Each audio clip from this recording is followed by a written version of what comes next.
है इंजीनियर्स, आप सभी का फिर से स्वागत है हमारे एक और नए वीडियो में। हमारा यह वीडियो हमारी नई series design of underground RCC water tank का वीडियो 1 होने वाला है।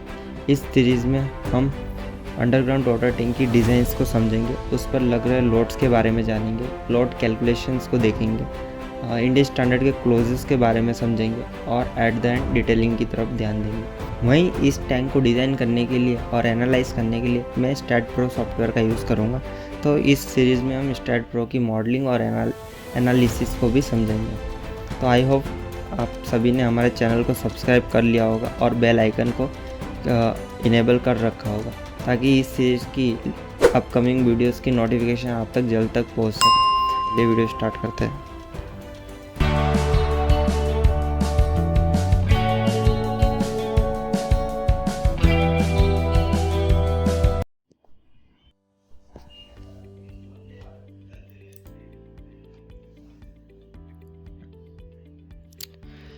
Design of underground RCC water tank की इस सीरीज़ में हम किस किस टॉपिक को कवर करेंगे और वो किस वीडियोस में होने वाले हैं, वो उसको रिप्रेजेंट करती हुई ये स्लाइड है।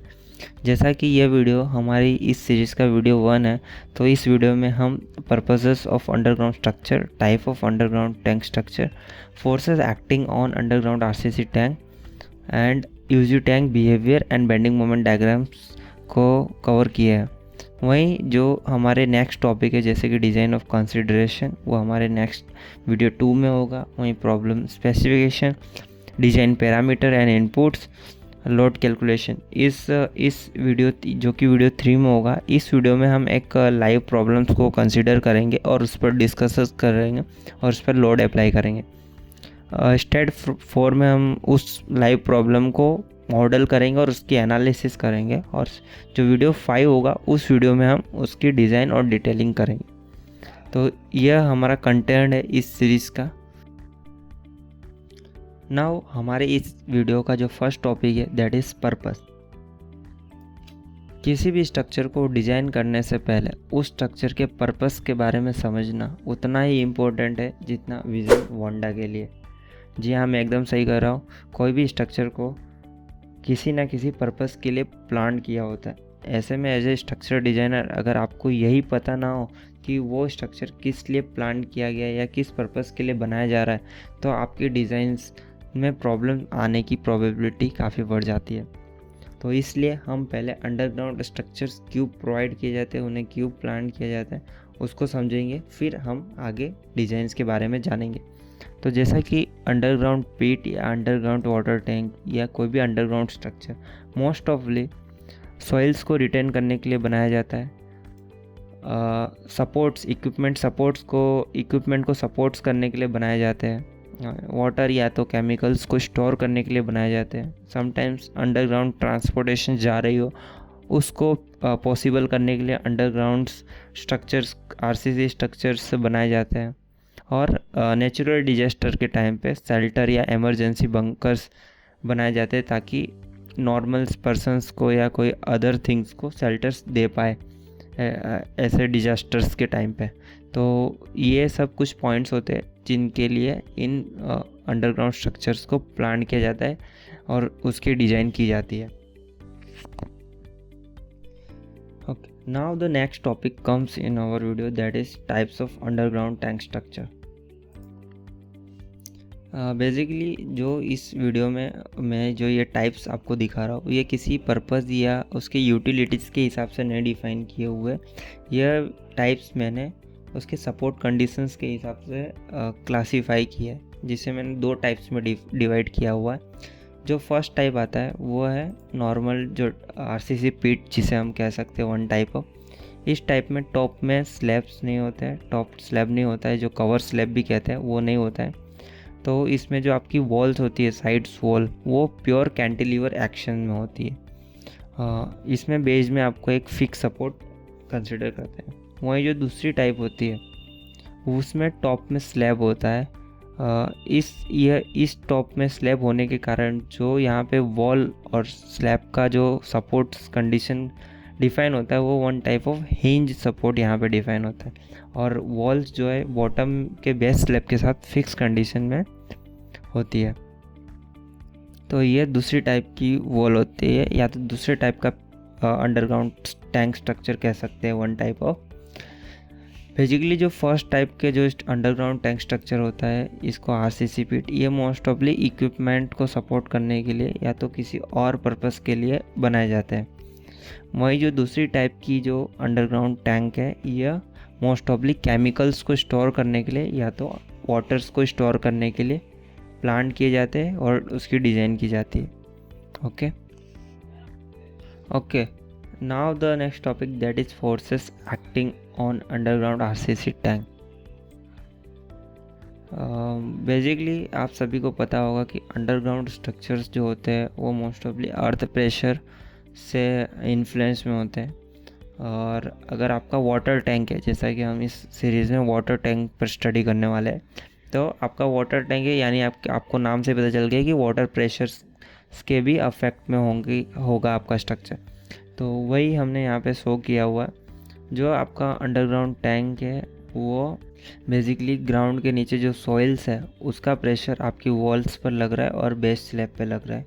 और जो इनफिल वाटर है या other type of material, may be it's chemical और एनीथिंग, उसका प्रेशर आपकी वॉल्स पर लगेगा और बेस स्लैब पर लगेगा। वहीं अगर टॉप में कोई सर्चर प्रेशर है तो उसका भी इफ़ेक्ट आपकी वॉल्स पर आएगा और आपके बेस स्लैब पर आएगा। और वो जो प्रेशर डिस्ट्रीब्यूशन है, जैसे कि ये अर्थ का प्रेशर डिस्ट्रीब्यूशन, वो वेरिंग होगा from top to zero, bottom में मैक्सिमम होगा। वहीं सेम वाटर का भी जो प्रेशर डिस्ट्रीब्यूशन है वो कुछ इसी प्रकार से होगा, वेरिंग डिस्ट्रीब्यूशन लोड की तरह होगा।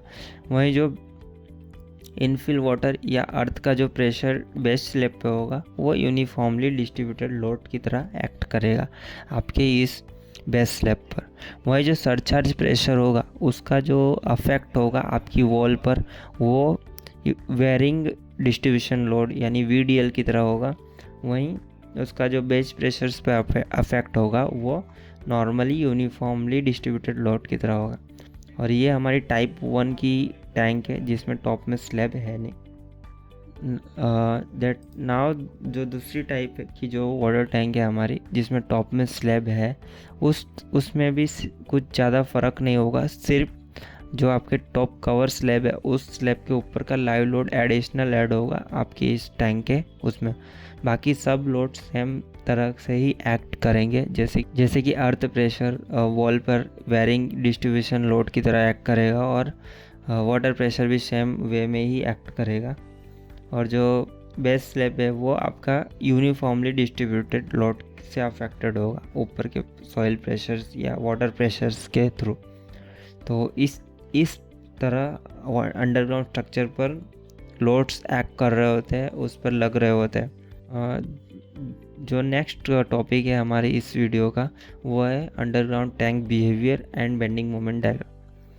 इस टॉपिक में हमने जो दो टाइप की टैंक्स बताई है वो किस तरह डिफ्लेक्ट होगी और उसका बेंडिंग मोमेंट डायग्राम किस तरह होगा उसके बारे में डिस्कस करते हैं। जैसा कि मैंने बताया, आपकी जो फर्स्ट टाइप की टैंक है वो है कैंटिलीवर साइड वॉल, जिसमें साइड वॉल्स कैंटिलीवर है। वहीं जो सेकेंड टाइप की जो है वो प्रॉप्ड कैंटिलीवर साइड वॉल्स की तरह होगी, जैसा कि यहाँ पे मैंने फिगर में बताया आपको, ये प्योर कैंटिलीवर है। वहीं जो दूसरी साइड वॉल्स है, दूसरे टाइप की टैंक की साइड वॉल्स है, वो प्रॉप्ड कैंटिलीवर साइड वॉल है। नाउ अगर आपको टैंक का बिहेवियर और उसका बेंडिंग मोमेंट डायग्राम जानना है तो उसके लिए आपको उसके लोडिंग कंडीशंस को समझना पड़ेगा। तो जनरली जो अंडरग्राउंड टैंक्स होती है, वाटर टैंक्स, उसको 3 लोडिंग कंडीशंस में डिज़ाइन किया जाता है। यही 3 सबसे क्रिटिकल लोडिंग कंडीशंस होती है पर्टिकुलर टैंक के लिए। जो फर्स्ट कंडीशन होती है वो है नॉर्मल कंडीशन, दूसरी कंडीशन होती है वो है एम्प्टी कंडीशन, और तीसरी कंडीशन होती है वो है full tank condition. Normal condition में सारे लोड एक साथ टैंक पर एक्ट कर रहे होते हैं। वहीं एम्प्टी कंडीशन में सिर्फ सॉइल प्रेशर आपका एक्ट कर रहा होता है वॉल पर, अंदर वाटर नहीं भरा होता है, ताकि आपकी जो वॉल है सिर्फ सॉइल प्रेशर के अफेक्ट में रहती है, जिससे जो बेंडिंग मोमेंट डायग्राम मिलता है वो सॉइल प्रेशर के कारण होता है। वही जो तीसरा लोड कॉम्बिनेशन है वो है फुल टैंक कंडीशन। इस कंडीशन में आपकी टैंक जो है वो पूरी भरी हुई है, साइड में सॉइल्स नहीं है, तो जो आपकी वॉल्स है या आपका बेस स्लैब है वो सिर्फ वाटर के प्रेशर के अफेक्ट में रहता है इस तीसरी कंडीशन में। तो ये 3 कंडीशंस होती है जिसमें हमें टैंक को एनालिसिस और डिज़ाइन करना पड़ता है। Okay, now the first type of tank. जो फर्स्ट टाइप की टैंक है, फर्स्ट टाइप की जो टैंक है उसका डिफ्लेक्शन किस तरह होता है उस तरह के समझते हैं। सबसे पहला जो केस है वो है एम्प्टी कंडीशन, जिसमें सिर्फ सॉइल का प्रेशर आपकी वॉल्स पर और बेस स्लैब पर लग रहा है। वहीं जो दूसरी कंडीशन है वो है फुल टैंक कंडीशन, जिसमें आप जो इनफिल वाटर है उसका प्रेशर आपकी वॉल पर लग रहा है और जो प्रेशर है यूडीएल यूनिफॉर्मली डिस्ट्रीब्यूशन प्रेशर वो आपके बेस स्लैब पर लग रहा है टैंक के। इन कंडीशंस में जो आपका डिफ्लेक्शन होगा वो कुछ इस प्रकार से होगा, जैसे कि एम्प्टी कंडीशंस में बाहर की तरफ से जो फोर्सेस है वो आपकी वॉल्स पर लग रहा है, जिससे वो आपकी जो वॉल्स है वो प्योर कैंटिलीवर, तो वो अंदर की तरफ मूव होगी। वहीं जो आपका बेस स्लैब है वो कुछ साइड्स में जो प्रेशर लग रही है, जो साइड के जो प्रोजेक्शंस है उस पर प्रेशर्स के कारण नीचे की तरफ बेंड करेंगे, और अपवर्ड प्रेशर्स के कारण यहाँ पे आपका जो बीच का पोर्शन यहाँ पे ऊपर कोई लोड नहीं है, तो उसके कारण जो आपका बेस स्लैब होगा वो कुछ ऊपर की तरफ उठेगा, जिसलिए इस कंडीशन में आपकी जो टैंक का डिफ्लेक्शन होगा कुछ इस प्रकार से होगा जैसा हमने यहाँ पे दिखाया हुआ। वहीं जो नेक्स्ट कंडीशन है वो फुल टैंक कंडीशन। इस कंडीशन में आपका प्रेशर अंदर की तरफ से बाहर की तरफ लग रहा है वॉल पर, और आपकी वॉल प्योर कैंटिलीवर है, तो इसलिए आपकी वॉल बाहर की तरफ मूव होगी, बेंड होगी। वहीं जो आपका बेस स्लैब है वो कुछ नीचे की तरफ बैंड होगा, जैसा कि फिगर में मैंने आपको दिखाया हुआ है। साइड्स या बाहर में कोई भी प्रेशर नहीं है और सिर्फ अंदर प्रेशर है, तो अंदर का जो बेस स्लैब है वो नीचे की तरफ बैंड होगा, और साइड के जो बेस स्लैब के प्रोजेक्शंस है वो थोड़े ऊपर की तरफ उठेंगे। तो कुछ इस प्रकार से इस कंडीशंस में आपकी जो फर्स्ट टाइप की जो टैंक है उसका बिहेवियर होगा, उसका डिफ्लेक्शन होगा। वहीं अगर उसके बेंडिंग मोमेंट्स डायग्राम की बात करें दोनों कंडीशंस में, तो वो कुछ इस प्रकार से होंगे। जैसा कि ये प्योर कैंटिलीवर टैंक है, तो बाहर की तरफ से प्रेशर लग रहा है सॉइल का, तो जिसके कारण जो आपकी वॉल होगी वो अंदर की तरफ मूव होगी, जिसके कारण जो आपका टेंशन फेस होगा आपकी वॉल का वो बाहर की जो फेस है, अगर हम इस वॉल को एक न्यूट्रल एक्सिस से डिवाइड कर दे तो अंदर की फेस आपकी कॉम्प्रेशंस में आएगी, और जो बाहर की फेस होगी जो इस वॉल की वो आपकी टेंशन में आएगी, जो कि मैक्सिमम बेंडिंग मोमेंट, जो कि कैंटिलीवर का मैक्सिमम बेंडिंग मोमेंट का फॉर्मूला WL²/2 जो भी होता है उसके अकॉर्डिंगली जो मैक्सिमम बेंडिंग मोमेंट आ रहा है उससे अफेक्टेड होगी। सेम दूसरे साइड की वॉल भी एम्प्टी कंडीशन में। वहीं अगर फुल टैंक कंडीशंस की बात करें जो कि टाइप 1 टैंक की है, इस कंडीशंस में जो आपकी वॉल है प्योर कैंटिलीवर वॉल है, तो ये बाहर की तरफ मूव करेगी अंदर के प्रेशर के कारण, जिसके कारण आपका जो मैक्सिमम बेंडिंग मोमेंट आएगा वो बॉटम में आएगा। जैसा कि प्योर कैंटिलीवर है इसलिए आपका जो मैक्सिमम बेंडिंग मोमेंट है वो एंड्स पर मिलेगा आपको, और इस केस में जो आपकी टेंशन फेस होगी वो वॉल की अंदर की फेस होगी, ना कि बाहर की। जो आपकी बाहर की फेस होने वाली इस केस में वो कॉम्प्रेशंस में एक्ट करेगी। तो ये इस टैंक्स की जो टाइप 1 टैंक है उसकी वॉल्स के बेंडिंग मोमेंट किस तरह आएंगे वो हमने इस स्लाइड्स में आपको बताया। जो नेक्स्ट स्लाइड है उसमें हम टाइप 2 टैंक की बिहेवियर के बारे में समझते हैं। जैसा कि टाइप 2 के टैंक में सिर्फ एक ही डिफरेंस है कि टॉप में कवर स्लैब है, यानी टॉप स्लैब प्रोवाइड किया हुआ है। जैसा कि मैंने प्रीवियस स्लाइड में बताया, अगर आपका टॉप स्लैब आता है तो आपकी जो वॉल है साइड वॉल, उसका जो टॉप पॉइंट है वो हिंज सपोर्ट की तरह एक्ट करेगा, और बॉटम पॉइंट जो है वो फिक्स सपोर्ट की तरह एक्ट करेगा। ओके, तो जैसा कि हमारा फर्स्ट कंडीशन है एम्प्टी कंडीशन, उस कंडीशन में जो आपकी टैंक है वो कुछ इस प्रकार से बिहेव करेगी, यानी उसका डिफ्लेक्शन कुछ इस प्रकार से होगा। अंदर की तरफ कोई प्रेशर नहीं है तो आपकी वॉल है वो अंदर की तरफ बेंड होगी, बट इस कंडीशन में टॉप में स्लैब है तो इसलिए यहाँ जॉइंट पर आपकी जो वॉल है वो थोड़ी सी रिस्ट्रेन रहेगी, यानी थोड़ा सा वहाँ पे मूव नहीं होगा। बाकी कुछ इस प्रकार से बेंड होगी, जैसा कि मैंने आपको फिगर में बताया हुआ है। आपका टॉप स्लैब अंदर की तरफ बेंड होगा, साइड वॉल्स आपकी अंदर की तरफ ही बेंड होगी, क्योंकि अंदर कोई वाटर प्रेशर नहीं है, बाहर की तरफ से प्रेशर लग रहा है, तो आपकी वॉल्स अंदर की तरफ बेंड होगा। और जैसा कि मैंने पहले समझाया कि आपके वो बेस स्लैब किस तरफ बेंड होगा, साइड में जो प्रेशर है उसके कारण नीचे की तरफ, और बीच के पोर्शन में कोई लोड ऊपर ना होने के कारण नीचे से जो अपवर्ड प्रेशर लग रहा है उसके कारण आपकी बेस स्लैब ऊपर की तरफ उठेगी। तो ये एम्प्टी कंडीशंस में टाइप 2 टैंक का बिहेवियर है। वहीं जो फुल टैंक कंडीशंस होती है, अगर टाइप 2 में पूरा पानी भरा हुआ है तो उस कंडीशन में आपकी जो वाटर टैंक है कुछ इस तरह डिफ्लेक्ट होगी, जैसा मैंने फिगर में बताया है।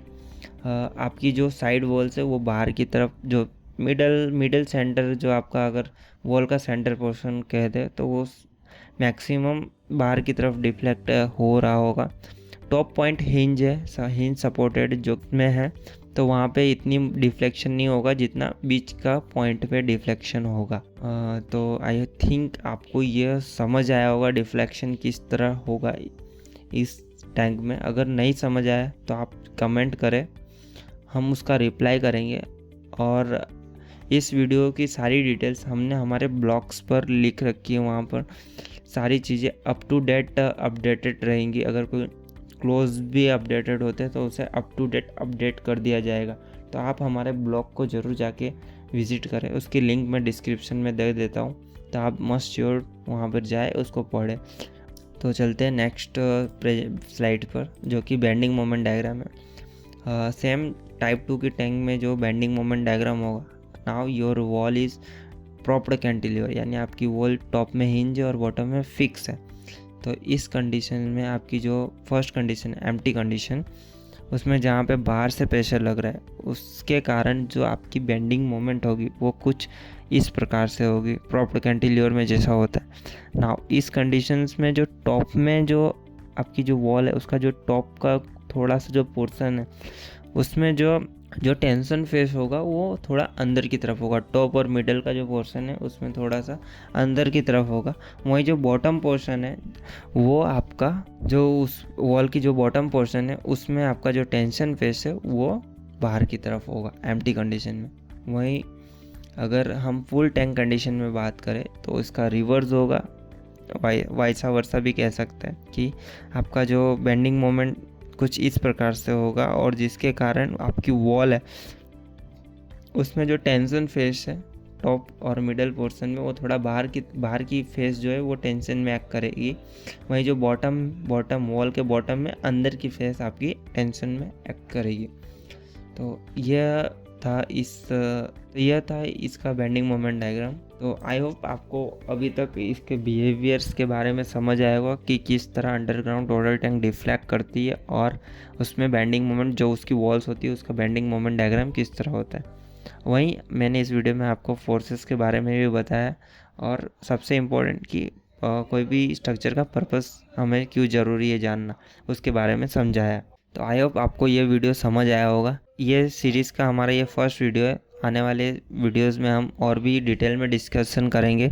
तो मेक श्योर हमारे चैनल को सब्सक्राइब कर लेना और बेल आइकन को इनेबल कर लेना, ताकि आपको लेटेस्ट जो नोटिफिकेशन है वो मिलती रहे।